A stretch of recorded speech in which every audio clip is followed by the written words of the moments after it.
¿Qué harías si tuvieras todo el dinero del mundo pero una sospecha devoradora, como un veneno lento te susurrara cada noche que el amor de tu vida solo te quiere por tu fortuna? ¿Te atreverías a arriesgarlo todo a construir una mentira devastadora solo para descubrir la verdad, incluso si esa verdad pudiera destrozarte el alma? Abróchate el cinturón. Lo que estás a punto de ver no es solo una historia, es un experimento brutal sobre la naturaleza humana. Si alguna vez te has preguntado sobre la fina línea que separa el amor verdadero del interés más frío y calculador, quédate hasta el final. Dale like a este video ahora mismo, suscríbete al canal y prepárate, porque la revelación que se avecina es tan impactante que podría cambiar para siempre tu percepción de las relaciones. ¿Estás listo para mirar al abismo? Comenta abajo. Listo, si te atreves a enfrentar la verdad. Buenos Aires Café Tortoni. Es una bochornosa mañana de diciembre de esas en las que el aire de la ciudad parece espeso y cargado de secretos. Afuera la avenida de Mayo bulle, con la vida porteña, pero dentro en la penumbra histórica del café, el tiempo parece haberse detenido. Es aquí, en este santuario de madera y mármol, donde todo está a punto de derrumbarse. Mateo Herrera, a sus 38 años con un patrimonio neto que roza los 950 millones de dólares, está sentado frente a la mujer que ha sido el centro de su universo durante los últimos 4 años. Acaba de detonar la bomba. Acaba de tejer la mentira más elaborada de su vida fingiendo haberlo perdido absolutamente todo para poner a prueba el corazón de Isabela. Pero el verdadero golpe, el que hará temblar los cimientos de su existencia, no llegará con la noticia de su falsa ruina. No. Llegará cuando ella vea la fotografía de una niña de 6 años, una inocente de ojos brillantes, que él acaba de presentarle como su hija secreta. Las palabras que Isabela pronunciará a continuación con una frialdad que congela el cálido aire de Buenos Aires serán un martillo contra el cristal de su mundo. Porque a veces la verdad que buscamos con desesperación es un monstruo que espera en la oscuridad para devorarnos. Y Mateo está a punto de descubrir que un amor falso, cuando se desenmascara, puede ser más despiadado y cruel que el más encarnizado de los enemigos. El Café Tortoni era el escenario perfecto para una conversación que lo alteraría todo. Sus vitrales antiguos filtraban la luz matutina, creando una atmósfera de confesionario, mientras el aroma a café fuerte y medialunas recién horneadas se mezclaba con el murmullo de conversaciones íntimas y acuerdos de negocios. Mateo Herrera ocupaba la mesa del fondo, la misma que había sido testigo de sus aniversarios, de sus celebraciones del florecimiento de un amor que ahora ponía en duda. A sus 38 años no era un simple millonario. Era un titán del mundo tecnológico, un visionario que había convertido un par de startups en un conglomerado digital global. Su fortuna de 950 millones de dólares lo catapultaba a las listas de los solteros más codiciados de Latinoamérica, pero durante 4 largos años su corazón había bombeado un solo nombre: Isabela Romano. Isabela llegó puntual, deslizándose entre las mesas con la gracia de una bailarina. Su belleza era un arma silenciosa y devastadora. Cabello negro, azabache, largo y liso, ojos oscuros tan profundos que parecían guardar galaxias enteras, y esa sonrisa, la maldita sonrisa que había desarmado a Mateo desde su primer encuentro en una gala benéfica. Llevaba un vestido de seda color esmeralda, un bolso de lujo que él le había regalado en su último viaje a Milán y unos tacones que costaban más que el alquiler de un apartamento en Palermo durante un año. Durante meses, una duda se había instalado en la mente de Mateo como un parásito. Isabela lo amaba a él, al hombre imperfecto, al soñador, al que a veces se sentía solo en la cima del mundo. O amaba el reflejo de su éxito, el aura de su riqueza, el pasaporte a una vida sin preocupaciones que su nombre le garantizaba, sus amigos más cercanos con la torpe honestidad que solo la verdadera amistad permite, se lo habían insinuado. Sus abogados con discreción profesional habían levantado banderas rojas. Pero Mateo, cegado por el espejismo del amor perfecto, siempre la había defendido con una lealtad feroz. Hasta ahora, hasta que la duda se hizo insoportable y decidió orquestar la prueba definitiva. Mateo comenzó su actuación, cada palabra cuidadosamente ensayada, cada pausa dramática calculada. Había perdido todo. Una inversión de altísimo riesgo en criptomonedas, un colapso del mercado, una traición de un socio. Los detalles no importaban, solo la conclusión estaba en la ruina. Total y absolutamente arruinado. No quedaba nada. Ni el ático en Puerto Madero, ni los coches deportivos, ni el jet privado. Debía empezar de cero, quizás buscar un trabajo normal, mudarse a un barrio humilde. El silencio que se instaló entre ellos fue tan denso, tan pesado, que Mateo podía oír el latido desesperado de su propio corazón, un tambor que marcaba el posible fin de todo. Isabella lo miró, y su rostro fue un lienzo de emociones cambiantes. Primero, el shock puro, como si le hubieran abofeteado.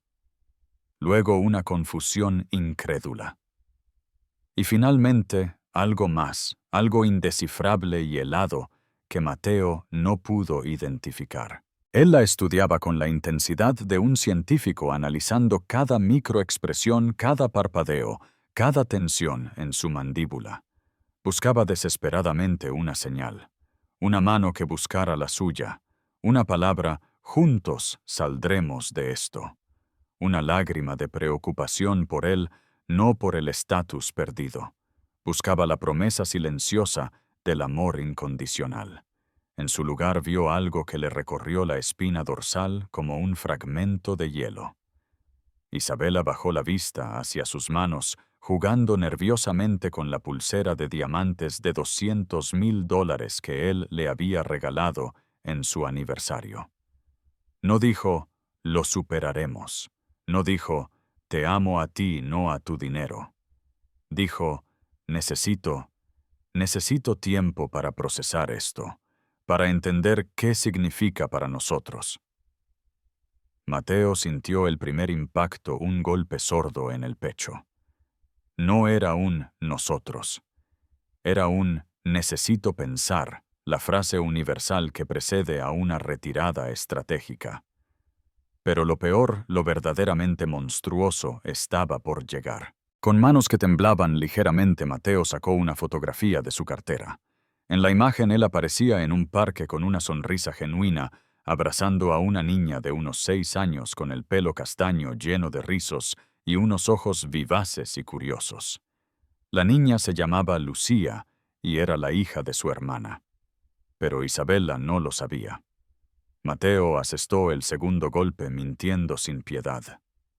Siempre he sabido de su existencia, dijo con voz quebrada por una emoción que para su desgracia empezaba a ser real. Es mi hija Isa, su madre. Su madre falleció el año pasado en un accidente. He estado cuidando de ella a distancia, a través de su familia, pero ahora que no tengo nada, ella es todo lo que me queda. Vivirá conmigo. Isabella tomó la fotografía. La miró no como se mira a una niña, sino como si la imagen fuera un documento de ejecución. Sus ojos oscuros se abrieron de par en par. Su boca se entreabrió, y en ese instante Mateo vio en el rostro de la mujer que amaba una expresión que jamás había presenciado antes, ni en sus peores pesadillas. No era sorpresa, no era pena, era repulsión. Pura, visceral y absoluta repulsión. La mentira estaba perfectamente construida. Lucía era en efecto su sobrina hija de su hermana Valeria, y su madre no había fallecido. Vivía felizmente en Córdoba con su familia. La foto era de la última Navidad, un momento de alegría inocente que ahora Mateo estaba profanando para desenterrar una verdad podrida. Cuando él le preguntó con el corazón en un puño, ¿te gustaría conocerla? Quizás este fin de semana. Isabela dejó caer la foto sobre la mesa como si le quemara los dedos. Mateo, esto es demasiado, siseó su voz perdiendo toda su melodía. Es demasiado todo a la vez. Primero la ruina, y ahora, una hija. Yo no puedo con esto. El corazón de Mateo comenzó a fracturarse de verdad. No por la ficción que había creado, sino por la brutal realidad que se desplegaba ante él como una autopsia. La mujer con la que había soñado formar una familia, la compañera que imaginó a su lado para siempre, se estaba desmoronando no ante una tragedia real, sino ante el primer obstáculo inventado. Isabela, ahora sin filtros, confesó. Habló de expectativas, de un proyecto de vida. Palabras que sonaban más a un plan de negocios que a una declaración de amor. Hablaba de viajes de libertad, de un estilo de vida que evidentemente no incluía ni la pobreza, ni mucho menos a una niña ajena. La verdad cruda y despiadada explotó en el aire denso del café. Isabela no estaba hablando de una historia de amor. Estaba describiendo un contrato que acababa de ser violado. Mateo había sido el socio perfecto, el activo más valioso de su portafolio de vida, y en 5 minutos se había convertido en un pasivo, en una deuda impagable. Cuando Mateo, con la voz rota, le preguntó directamente, ¿alguna vez me amaste a mí o solo amabas mi dinero? Isabela se puso a la defensiva. No es tan simple, exclamó atrayendo la mirada de una mesa cercana. El dinero no lo es todo, pero seamos realistas, Mateo. El amor no paga las cuentas. Y una niña. Por Dios, yo no estoy lista para ser madre. Ni siquiera sé si alguna vez querré serlo. Mateo la miró a esa mujer que durante 4 años había sido su confidente, su amante, su supuesta alma gemela, y vio a una completa extraña. Una desconocida con los ojos de Isabela, con su voz, con sus gestos, pero vacía de todo lo que él había amado en ella. ¿Cómo había sido tan ciego? ¿Cómo había invertido tanto sentimiento en una ilusión tan hueca? Con una crueldad final, él preguntó. ¿Y si me recupero? ¿Y si vuelvo a construirlo todo? Isabela lo miró con algo que se parecía peligrosamente a la lástima. Tienes 38 años, Mateo. Una niña que criar. Sin un centavo. Sin perspectivas. Yo tengo 29. Todavía soy joven. No puedo hundirme contigo. No terminó la frase, pero el mensaje resonó en el café con la claridad de una sentencia de muerte. Mateo Herrera se había convertido en una carga, en un ancla que amenazaba con arrastrarla al fondo del océano lejos de sus sueños de yates, lujo y libertad. Y en ese preciso instante, Mateo Herrera, uno de los hombres más ricos de Argentina, se sintió por primera vez en su vida completa y absolutamente pobre. Pobre de amor, pobre de fe, pobre de esperanza. Permaneció clavado a la silla como si un rayo invisible lo hubiera fulminado. Las palabras de Isabela seguían reverberando en su cráneo ecos venenosos de una verdad que, aunque buscada, era imposible de asimilar. A su alrededor, la vida del café Tortoni continuaba indiferente a su cataclismo personal. El tintineo de las cucharillas de plata, la risa de una pareja de turistas, el murmullo del tráfico en la Avenida de Mayo. Pero para él, el universo se había congelado en ese instante de revelación nauseabunda. Su respiración era superficial, errática, como si el aire del local se hubiera vuelto tóxico. Isabela continuó su voz ahora forzadamente suave, una melodía falsa que antes lo hechizaba y que ahora le provocaba arcadas. Tienes que entender mi posición, Mateo. Siempre soñé con una vida determinada, con una familia que naciera del amor puro sin complicaciones del pasado. Complicaciones del pasado. Así había llamado a una niña inocente de 6 años.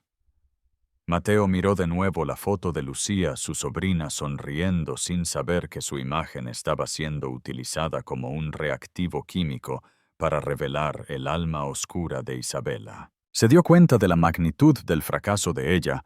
No solo había abandonado al hombre que amaba en su peor momento ficticio, sino que había mostrado una frialdad inhumana, un desprecio absoluto hacia una niña que creía era su hija. Cuando Mateo insistió, ¿qué sería lo mejor para nosotros? Isabela evitó su mirada. Sus ojos, que él había comparado con pozos de misterio y pasión, ahora le parecían 2 pedazos de obsidiana fríos e impenetrables.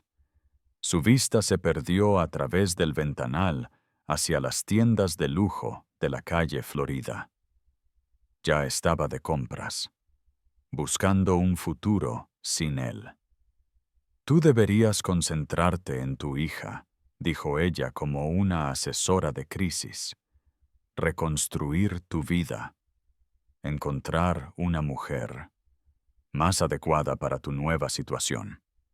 Y yo merezco pensar en mi propio futuro. Merezco a alguien que pueda darme estabilidad, seguridad. Las palabras estabilidad y seguridad sonaban exactamente como dinero. Una mujer más adecuada para tu nueva situación. Una mujer pobre para un hombre pobre.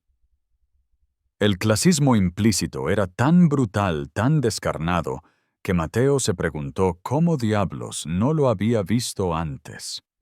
Quizás reflexionó con amargura: cuando eres el que está en la cima, es fácil ignorar los mecanismos de interés que te rodean.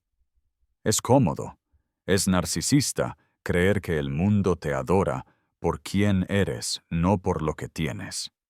La duda se expandió en su mente como una mancha de petróleo, contaminando cada recuerdo feliz, cada relación. ¿Cuántos de sus amigos, de sus socios, de las personas que llenaban sus fiestas en su mansión de San Isidro, eran genuinos? ¿Cuántos eran simplemente parásitos bien vestidos? Isabela se levantó. Sus movimientos, como siempre, eran una coreografía de elegancia estudiada. Recogió su bolso, un regalo de él. Cada gesto perfecto. Cada segundo, una actuación. Creo que es mejor que nos tomemos un tiempo, sentenció. Tú tienes que arreglar tu situación. Su situación. Ni siquiera tus problemas. Su situación. Como si fuera un error en una hoja de cálculo, un contratiempo logístico que él debía resolver para que ella pudiera continuar con su plan de vida sin interrupciones. Antes de irse, se giró por última vez. Los tacones, también un regalo de él, resonaron en el suelo de mármol del café como una cuenta atrás hacia el final. Te amé, Mateo. De verdad que te amé, mintió por última vez. Pero a veces el amor no es suficiente. Hay que ser realista. La vio alejarse, una silueta perfecta y vacía, desapareciendo entre la multitud. Por un segundo fugaz, tuvo el impulso de correr tras ella, de gritarle la verdad, de decirle que el dinero seguía ahí, que podían volver a su vida de ensueño. Pero no lo hizo. Porque comprendió que esa vida había sido un decorado. Un hermoso escenario de cartón piedra que ocultaba un vacío desolador. Te está estremeciendo esta historia. Puedes sentir la frialdad de esa revelación. Si es así, demuéstranos tu apoyo con un like y no olvides suscribirte para no perderte el desenlace. Lo que sucede a continuación es una lección sobre cómo a veces tocar fondo es el primer paso para volver a volar. Comenta abajo. ¿Crees que Mateo hizo bien en desenmascararla de una forma tan cruel? Mateo se quedó solo. El camarero se acercó discreto. El Señor desea algo más. Mateo negó con la cabeza y dejó un billete de $100 sobre la mesa por 2 cafés. La mirada de sorpresa y gratitud del camarero fue la primera emoción genuina que había recibido en toda la mañana. Llamó a su chofer y canceló. Necesitaba caminar. Sentir el asfalto bajo sus pies, el pulso de una ciudad que ahora le parecía extraña y hostil. Los escaparates de lujo, los coches de alta gama, los edificios majestuosos de la Recoleta. Todo le parecía un teatro del absurdo brillante pero gélido, opulento pero muerto. La prueba había terminado. Y aunque Isabela había sido la examinada, era él quien se sentía reprobado. Reprobado por su ingenuidad, por haber invertido 4 años construyendo un castillo de naipes creyendo que era una fortaleza de granito. Mientras caminaba sin rumbo, sintió algo nuevo, una soledad profunda, abisal, pero también extrañamente una forma de liberación. Estaba solo, sí, pero también estaba libre. Libre de la mentira, de la ilusión, de la agotadora actuación diaria, de un amor que nunca había existido. El dolor era insoportable, pero la verdad también. Y quizás, pensó Mateo, mirando el cielo plomizo de Buenos Aires, la verdad era la única cimentación sólida sobre la que se podía construir algo auténtico. Aunque para ello, primero hubiera que demolerlo todo. Los días siguientes fueron un purgatorio emocional. De vuelta en su ático, con vistas al Río de la Plata, el lujo que lo rodeaba se sentía obsceno, una burla a su miseria interior. Había construido una jaula de oro para atraer el amor, y solo había conseguido capturar a la codicia. El viernes por la noche su teléfono vibró. Un mensaje de Isabela. He pensado mucho. Tenemos que hablar. Por favor. Mateo miró el mensaje durante 10 minutos. Una parte de él, la parte estúpida y masoquista, albergó una chispa de esperanza. La otra parte, la herida, pero ahora más sabia, supo que aquello era simplemente el segundo acto de su obra. Volvieron a encontrarse en el Tortoni. Ella lucía aún más espectacular si cabe. Un vestido nuevo, un maquillaje impecable, una sonrisa que ahora él sabía que era un arma. «He sido una tonta», dijo ella tomando sus manos. El amor verdadero significa estar en las buenas y en las malas. Juntos. He pensado que podemos encontrar una solución, incluso para la niña. El corazón de Mateo se aceleró, pero no de emoción, de alerta. ¿Qué tipo de solución?, preguntó su voz gélida. Isabela se inclinó conspiradora. Tú eres un genio, Mateo.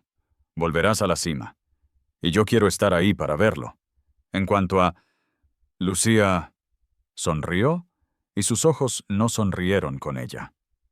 Pensé que quizás lo mejor para ella sería un ambiente más apropiado, un buen internado en Suiza tal vez, donde reciba la mejor educación posible. Así nosotros podríamos concentrarnos en nuestra reconstrucción sin distracciones. Ahí estaba. El golpe de gracia. Deshacerse de la complicación. Enviar a la niña a otro continente. No había vuelto por amor. Había hecho un cálculo de riesgos. Había apostado a que el genio de Mateo podría resurgir y ella quería tener un asiento en primera fila cuando eso ocurriera. Fue entonces cuando Mateo decidió terminar la función. Con calma, sacó su cartera. Puso sobre la mesa su tarjeta de crédito más exclusiva, la reservada para patrimonios de 9 cifras. Luego deslizó su teléfono mostrando la pantalla con el saldo de una de sus cuentas. Una cifra con tantos ceros que mareaba. «Nunca perdí un centavo. Isabela», dijo, su voz era un témpano de hielo. «Mi empresa acaba de cerrar el mejor trimestre de su historia.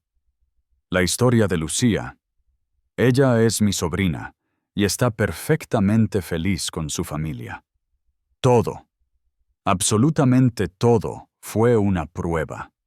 Una prueba para ver si amabas al hombre o a su cuenta bancaria. Y fallaste de una manera espectacular». El rostro de Isabela fue un poema del horror. Pasó de la confusión al shock y del shock a una furia volcánica. «¿Cómo pudiste?» «Estás enfermo», gritó. Tal vez replicó Mateo levantándose. «Pero al menos ahora sé la verdad». Ella salió del café dando un portazo, no sin antes gritarle que esperaba que se ahogara en su dinero y su paranoia. Él le respondió en voz baja, solo para sí mismo. «Y yo espero que encuentres a alguien tan rico como yo, pero lo suficientemente estúpido para no ver quién eres en realidad». En los meses siguientes, Mateo inició un viaje interior. Se alejó del círculo social tóxico de Buenos Aires. Un día, caminando sin rumbo por San Telmo, entró en una pequeña librería de viejo de esas que huelen a papel y a tiempo. Detrás del mostrador, una mujer de unos 30 y tantos con el pelo alborotado y unas gafas sobre la cabeza le sonrió. No una sonrisa de vendedora, sino una sonrisa genuina. Se llamaba Clara. Había dejado una carrera prometedora en el mundo editorial para regentar aquel pequeño santuario de historias. Mateo empezó a ir a menudo. Nunca dijo su apellido. Para Clara él era solo Mateo, el cliente misterioso y un poco melancólico que leía a Borges y a Cortázar y con el que se podía hablar durante horas sobre el sentido de la vida. Clara nunca le preguntó a qué se dedicaba. No le importaba si llegaba en taxi o en un coche de lujo que él había dejado de usar. Le gustaba el hombre, no su envoltorio. Una tarde ella le dijo: «Tienes una tristeza antigua en la mirada como el que ha perdido algo muy valioso». Mateo por primera vez fue honesto. «O como el que ha descubierto que nunca lo tuvo». Clara asintió, y con una sabiduría sencilla le dijo: «A veces las mayores pérdidas son en realidad ganancias disfrazadas. Nos liberan de cadenas que creíamos que eran joyas». Aquellas palabras fueron una epifanía. Tal vez la dolorosa experiencia con Isabela no había sido una tragedia, sino un exorcismo. Un rito de paso necesario para llevarlo hasta esa librería, hasta esa mujer que lo veía por quién era, no por lo que poseía. 2 años después, Mateo Herrera se encontraba de nuevo en la misma mesa del Café Tortoni. Pero esta vez, el aire no estaba cargado de mentiras, sino de una felicidad serena. Frente a él, Clara le contaba con entusiasmo sobre un festival de poesía que quería organizar en la librería. Él la amaba. Amaba su pasión, su independencia, el hecho de que su felicidad no dependiera de él ni de nadie más. Decidió que era el momento. «Clara», la interrumpió suavemente, «hay algo que no te he contado. Mi apellido es Herrera, Mateo Herrera». Ella lo miró confundida. «¿Debería sonarme de algo?» Él respiró hondo. «Digamos que soy bastante rico, muy rico». Clara lo observó durante un largo segundo, y luego se echó a reír. Una risa limpia, honesta. «¿Tú? El tipo que se emociona hasta las lágrimas con un poema multimillonario, venga ya». Cuando vio que hablaba en serio, su sonrisa se desvaneció un poco. «¿Por qué me lo dices ahora?» Mateo sacó una pequeña caja de terciopelo. «Porque quiero pedirte que te cases conmigo, y creo que tienes derecho a saber dónde te metes». Le dijo que la amaba por cómo arrugaba la nariz al leer, por su risa estruendosa, porque ella le había recordado quién era él antes de que el dinero lo definiera todo. Clara miró la caja luego a sus ojos. ¿Y si digo que no? ¿Y si la idea de casarme con un multimillonario me aterra? Entonces te amaría todavía más, respondió él sin dudar. Y te pediría que te casaras simplemente con Mateo, el lector de poemas. Ella abrió la caja. El anillo era precioso, elegante, pero discreto. Es perfecto, dijo, pero acepto con una condición, un acuerdo prenupcial. No quiero ni un solo peso de tu fortuna. Mi librería es mía, mi vida es mía. Yo me caso con Mateo, no con Herrera. Mateo sintió que las lágrimas llenaban sus ojos. Había encontrado lo que había buscado toda su vida sin saberlo. No una mujer que quisiera compartir su riqueza, sino una mujer que insistía en proteger su propia e invaluable independencia para poder estar con él. Era la prueba definitiva, la que él no había tenido que planear. Mientras le ponía el anillo, pensó fugazmente en Isabela. Luego el pensamiento se desvaneció porque Clara ya estaba haciendo planes para su boda en la librería, rodeados de libros y amigos de verdad. Algunas pruebas destruyen, pero otras, las más importantes, solo destruyen lo que es falso para hacer sitio a lo que es verdadero. Y a veces, esa destrucción es el regalo más doloroso y hermoso que la vida puede ofrecerte. ¿Te ha impactado esta historia? ¿Te ha hecho reflexionar sobre lo que significa la verdadera riqueza? Si crees, como nosotros, que el amor auténtico no se mide en cifras, sino en lealtad, y que a veces es necesario demoler tu mundo para reconstruirlo sobre cimientos reales, entonces dale un like masivo a este video y compártelo. Queremos saber tu opinión en los comentarios. ¿Alguna vez has sospechado de las intenciones de alguien cercano? ¿Crees que el fin justifica los medios y que Mateo hizo lo correcto? ¿O su prueba fue tan tóxica como el interés de Isabela? Y la pregunta del millón: ¿sigue existiendo el amor verdadero en un mundo obsesionado con las apariencias y el dinero? Suscríbete al canal y activa la campanita para más historias que se atreven a explorar el corazón humano. Porque cada historia nos recuerda que ser amados por lo que somos es el mayor tesoro. Que la verdad, aunque duela, nos hace libres. Y que a veces fingir que no tienes nada es la única manera de descubrir quién lo tiene todo para darte.